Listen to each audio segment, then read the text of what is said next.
नमस्कार। इलेक्ट्रिकल गुरुजी के YouTube channel में आपका स्वागत है। आज हम डिस्कस करेंगे when AC passes through resistance, inductance and capacitance when these are in series.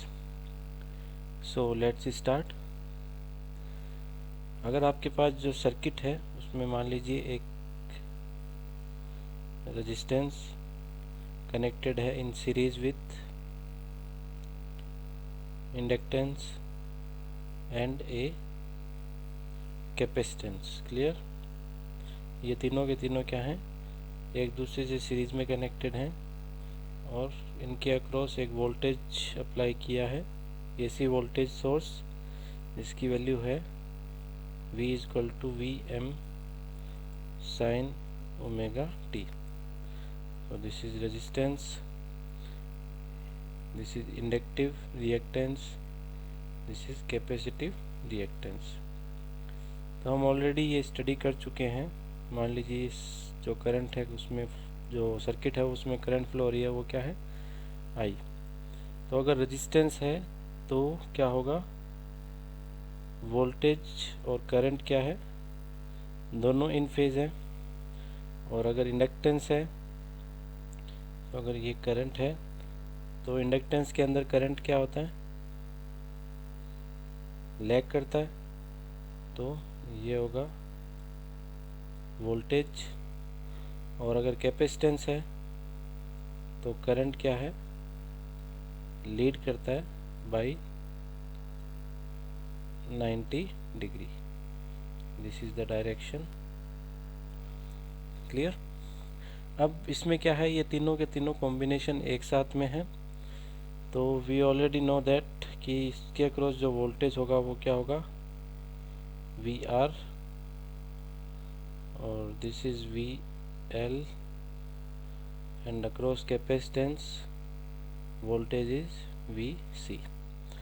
The value of VR is IR and the value of VL is IXL, and IXL means I multiply by omega L. XL is what, omega L, I omega L, and voltage across capacitance is IXC, and XC is what, omega 1 upon omega C. Clear? So let's draw a phasor diagram.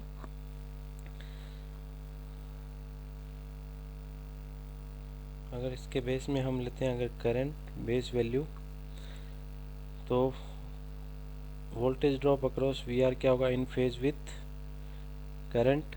Clear? और voltage across inductance क्या होगा, 90 degree lead करेगा current से। तो this is VL, और VC क्या है, 90 degree lag करेगा करंट से। तो ये तो इंडिविजुअल जब हम बात कर रहे हैं। अब क्या होगा इसके अंदर, आप देख सकते हैं VL और VC क्या है, दोनों एक दूसरे के अपोजिट हैं, एक दूसरे के अपोजिट हैं। तो इसमें क्या होगा, जो इन दोनों का जो वोल्टेज ड्रॉप होगा, फाइनल वोल्टेज ड्रॉप, अगर उसको हम लिखें तो हम लिख सकते हैं यहाँ पे VL minus VC, VL minus VC। जो फाइनल वोल्टेज जो अक्रॉस है तो अगर वेक्टर्स हम निकालेंगे तो वो क्या होगा, V। So finally we can say V is equal to VR plus VL minus VC, और VR is equal to, we know that IR, और इसका अगर न्यूमेरिकल वैल्यू अगर निकालें तो अकॉर्डिंग टू दिस ट्राइंगल, अगर ये फेज एंगल है फाई, तो V इक्वल टू क्या होगा, V R square plus V L minus V C square का होल रूट। तो v इक्वल टू आई आ जाएगा common, R square plus X L minus X C square, v upon I equal to R square plus X L minus X C square, और this is Z, Z equal to R square plus X L minus X C का square. और इसको इस form में भी लिख सकते हैं आप, R square plus omega L minus 1 upon omega C. तो अगर इम्पीडेंस का अगर फेजर डायग्राम बनाए तो उसमें क्या होगा, बेस में R and this direction X L and this direction xc, and the reactance value is what, xl minus xc, or the value of impedance is this z, and the phasor difference is phi. Clear? So if you want to calculate the angle, so that is tan phi is equal to xl minus xc by r, or you can say phi is equal to tan inverse xl minus xc by r. Clear? तो अगर आपको cos phi निकालना है, इसमें power factor cos phi equal to क्या होगा, यहाँ से आप डायरेक्ट निकाल सकते हैं, that is R by Z, और you can say cos phi equal to R divided by R square plus X L minus X C square root. अब इसके अंदर आप कैसे कह सकते हैं कि वोल्टेज और करंट है वो या फिर कह सकते हैं करंट है वो लीड कर रही है या लैग कर रही है, या वोल्टेज लीड कर रहा है या लैग कर रहा है। तो इसके लिए आप यहाँ पे देखिए जो टर्म है XL minus XC, XL minus XC, इस टर्म पे हमें कंसंट्रेट करना होगा। अगर इसकी वैल्यू क्या आती है, पॉजिटिव, या कह सकते हैं एक्सएल है वो क्या है, ग्रेटर देन है एक्सी, तो अगर वोल्टेज क्या है लाइक दिस 0 डिग्री, और उनके बीच में जो एंगल है मान लीजिए क्या है, फाई, जो हमने यहाँ पे फाइंड आउट किया था फाई, तो इस कंडीशन में करंट क्या होगी, लैग करेगी फाई एंगल से। करंट क्या है, लैग करेगी, क्योंकि जो इंडक्टिव रिएक्टेंस है एक्सएल, उसकी वैल्यू कैपेसिटिव इंडक्टेंस से ज़्यादा है। तो ओवरऑल जो सर्किट है, ओवरऑल जो करंट है इसमें आई, वो क्या होगी, वोल्टेज से लैग करेगी। तो पावर फैक्टर है वो क्या होगा, लैगिंग पावर फैक्टर होगा। पावर फैक्टर होगा वो क्या होगा, लैगिंग पावर फैक्टर। ये एक ध्यान रखने वाली बात है कि पावर फैक्टर लैग होगा या लीडिंग होगा, वो डिपेंड करता है करंट के ऊपर। अगर करंट लैगिंग है तो पावर फैक्टर क्या होगा, लैगिंग, और अगर करंट लीड कर रही है तो पावर फैक्टर क्या होगा, लीडिंग। तो ऐसे ही अगर मान लीजिए एक्सएल माइनस एक्सी की जो वैल्यू है अगर नेगेटिव है, या कह सकते हैं एक्सएल होगा वो अगर स्मॉलर होगा सी से, तो क्या होगा, अगर v इक्वल टू 0 है तो I की वैल्यू क्या होगी, यहाँ पे पॉजिटिव 5 डिग्री एंगल, तो इस कंडीशन में क्या होगा, करंट क्या कर रही है, लीड कर रही है, तो पावर फैक्टर भी क्या होगा, leading power factor. So this is how you can say the current is leading or lagging when the resistance, inductance and capacitance are connected in series. Clear? So इस concept को थोड़ा समझने के लिए हम कुछ numerical करते हैं. तो in the first numerical, a resistance of 20 ohm, an inductance of 0.2 Henry and a capacitance of 100 microfarad are connected in series across 220 volt और 50 hertz मीन्स जो आपके पास में सर्किट है उसमें क्या है, एक रेजिस्टेंस है that is 20 ohm and an inductance that is 0.2 henry inductance, और एक कैपेसिटर है जिसका कैपेसिटेंस है 100 माइक्रोफैरड, और ये कनेक्टेड है across A AC supply, and the value of voltage is given by 220 volt 50 hertz. Clear? और इसमें जो करंट फ्लो रही है वो क्या है, I. तो हमें फाइंड आउट करना है, determine the following. First impedance, then current, voltage across R, L and C, और power in watts and VA, और power factor and the angle of lag. तो ये सब हमें इसके अंदर फाइंड आउट करना है.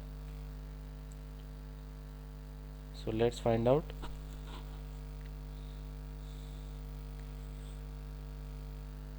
सबसे पहले हमें जो पता है वो क्या है, फ्रीक्वेंसी क्या है, 50 हर्ट्ज. तो हमें फ्रीक्वेंसी F क्या दे रखी है, 50 हर्ट्ज. तो इसके लिए सबसे पहले हम क्या निकाल सकते हैं, यहाँ से XL की value that is 2 pi into 50. Actually first I have to write the equation. 2 pi FL, omega L होता है तो ओमेगा की वैल्यू क्या होगी, 2 पाई F multiply by inductance, 2 into 22/7 into 50 and 0.2. इसको फाइंड आउट कर लेते हैं by using calculator. 2 into 22 into 50 into 0.2 and divided by 7.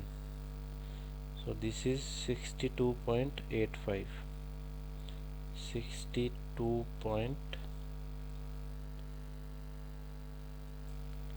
62.85 ओम. और ऐसे ही हम फाइंड आउट कर सकते हैं XC से क्या होगा, 1 अपॉन ओमेगा C होता है तो 2 पाई F C.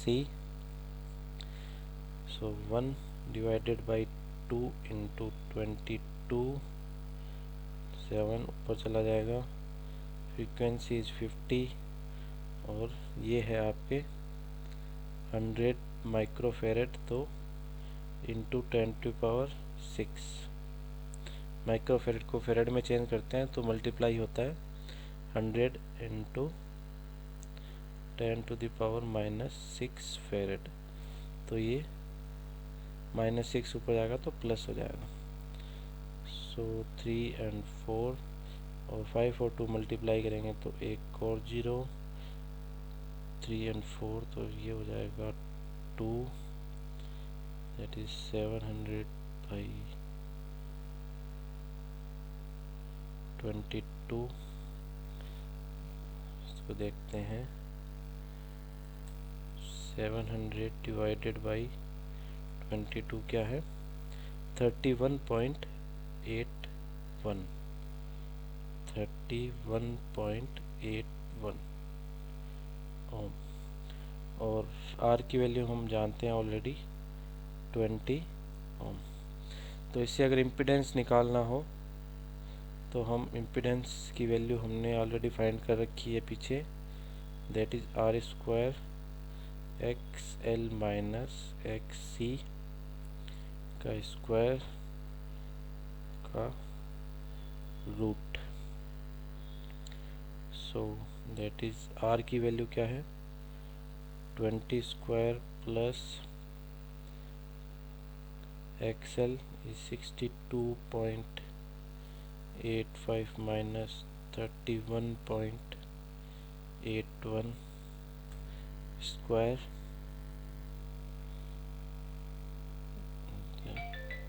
Whole root. अब हमें इसकी वैल्यू फाइंड आउट करनी है, तो सबसे पहले 20 स्क्वायर प्लस इस 40131.04, तो इसको फाइंड आउट कर लेते हैं by using calculator. 20 square plus 31.04 square का रूट आएगा 36.92, यह आएगा 36.92 ओम। तो इम्पीडेंस हमने यहाँ पे फाइंड आउट कर लिया 36.92। अब हमें फाइंड आउट करना है करंट की वैल्यू। तो we know that current is equal to क्या होगा, V बाई जेड, और V की वैल्यू क्या है यहाँ पे 220 डिवाइडेड बाई जेड क्या है 36.92। तो 220 डिवाइडेड बाई 36.92,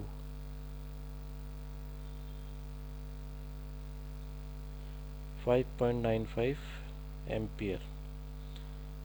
सो करंट की वैल्यू क्या होगी 5.95 एम्पियर करंट है आई, इसकी वैल्यू होगी 5.95 एम्पियर। तो इम्पीडेंस हमने फाइंड आउट कर लिया है, करंट हमने फाइंड आउट कर लिया। अब हमें निकालना voltage across R L and C. तो we know that V R is equal to what is I R, 5.95 multiply by 20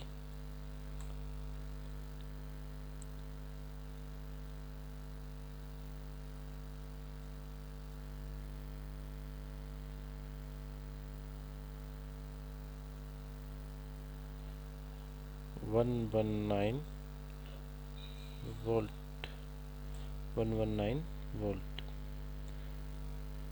and VL is equal to what is IXL, तो I की value 5.95 and XL is 62.85।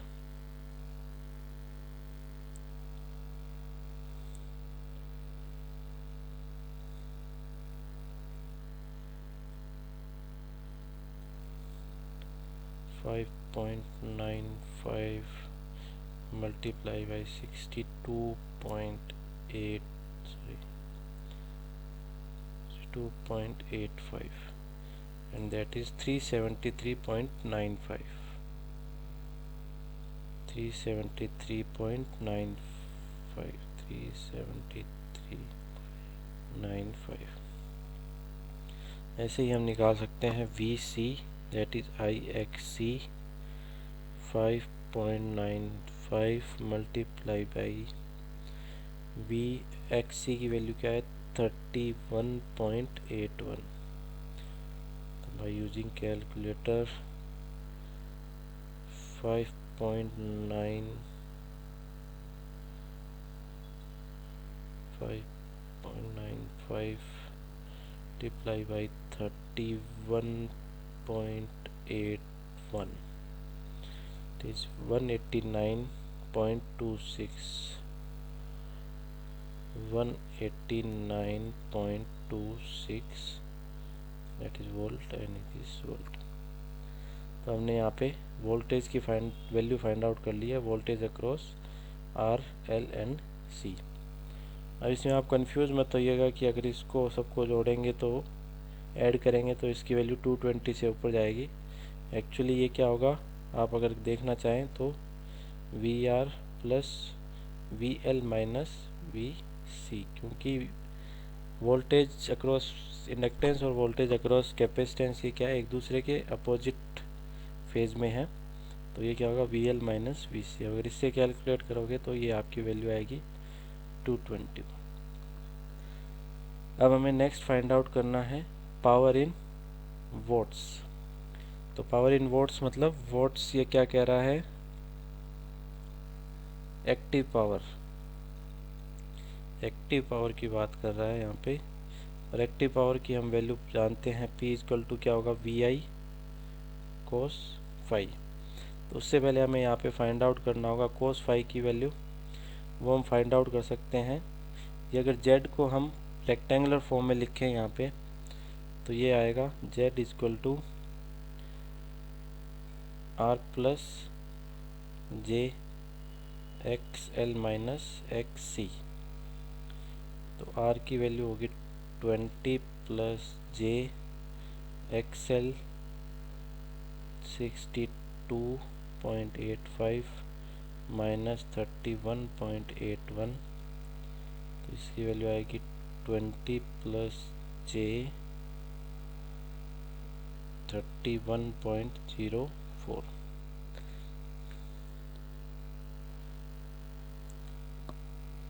तो यहाँ से अगर आप देखिए phasor diagram draw करते हैं तो R क्या है 20,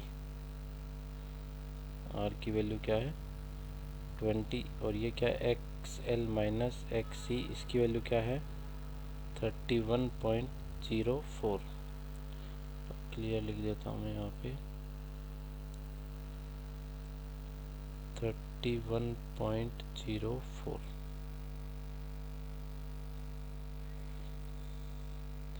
और Z की वैल्यू हमने निकाली है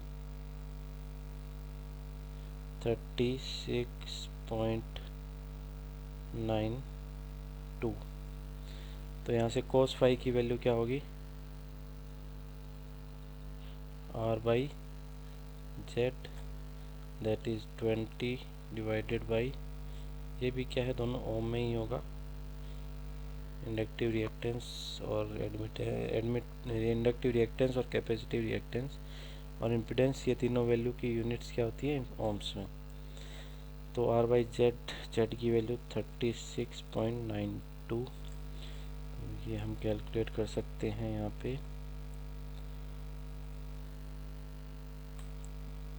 20 डिवाइडेड बाई 36.92। ओके, अब इसका हमें निकालना है कोस इनवर्स 57.19। अच्छा, अगर फाई निकालेंगे, पहले हमने फाई निकाल दिया है तो 57.19 डिग्री हमें निकालना था।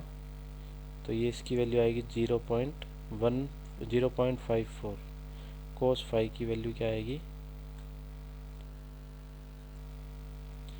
कोस फाई की वैल्यू क्या आएगी 0.54। ये है आपका पावर फैक्टर कोस फाई 0.54। तो अब हमें फाइंड आउट करना है P equal to V I, वी की वैल्यू 220, करंट की वैल्यू हमने फाइंड आउट करी थी 5.95 एंड कोस फाई की वैल्यू 0.54। ये हम कैलकुलेट कर सकते हैं यहाँ पे 220 multiply by 5.95 multiply by 0.54 706 watts. तो ये वैल्यू आ जाएगी यहाँ पे 706 वॉट्स। क्लियर। अब हमें नेक्स्ट यहाँ पे फाइंड आउट करना है value of VA। VA means apparent power, apparent power. VA find out करना है तो डायरेक्ट हमें क्या करना है, P equal to VI। P लिखने की भी ज़रूरत नहीं है। VI इक्वल टू क्या होगा, 220 मल्टीप्लाई बाई 5.95 को कैलकुलेट करते हैं। 5.95 multiply by 220, this is 1309। 1309 VA। ये ध्यान रखिए, आपको यूनिट यहाँ पे क्या लिखना है, VA। वॉट या VAR मत लिखिएगा, नहीं तो ये आपका गलत हो जाएगा। VA होता है एपरेंट पावर के लिए, वॉट होता है आपके एक्टिव पावर के लिए, और अगर VAR निकालना है तो वो क्या होगा, रिएक्टिव पावर। रिएक्टिव पावर वो निकाल सकते हो आप। P इक्वल टू या VAR लिखिए, कंफ्यूज नहीं होंगे। VAR equal to VI sine five. Clear. Next हमें फाइंड आउट करना है पावर फैक्टर। पावर फैक्टर हमने ऑलरेडी फाइंड आउट कर लिया है। This value is power factor. And angle of lag. Lag क्यों,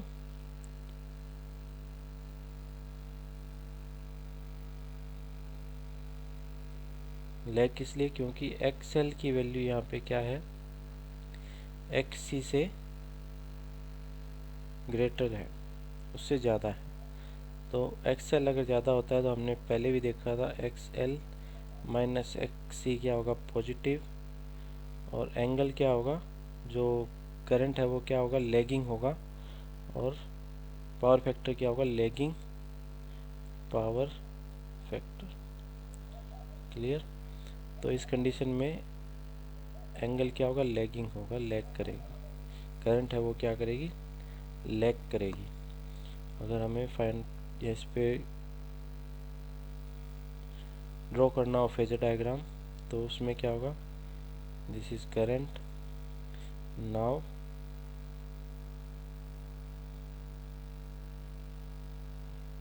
दिस इज V, और ये होगा एंगल ऑफ, जो अब इससे आप क्लियरली देख सकते हो, जो करंट है वो क्या है, वोल्टेज से लैग कर रही है फाई एंगल्स। और फाई हमने यहाँ पे निकाला है 57.19। और अगर आप इस तरह से निकालना चाहें, phi equal to 10 inverse XL minus XC divided by R, और फाई इक्वल टू